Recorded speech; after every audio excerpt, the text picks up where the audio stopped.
Hi guys, this is the video to count cells with text in Excel. So you can try this formula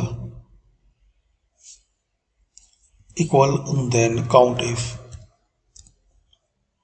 In this list, select count if and select the range, comma,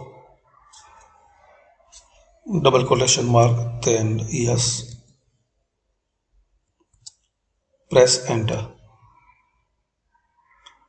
Same you want to count another word, so equal and count if, range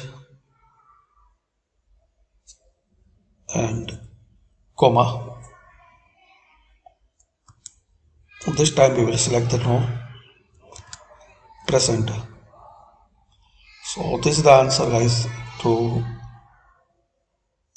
count cells with text in Excel.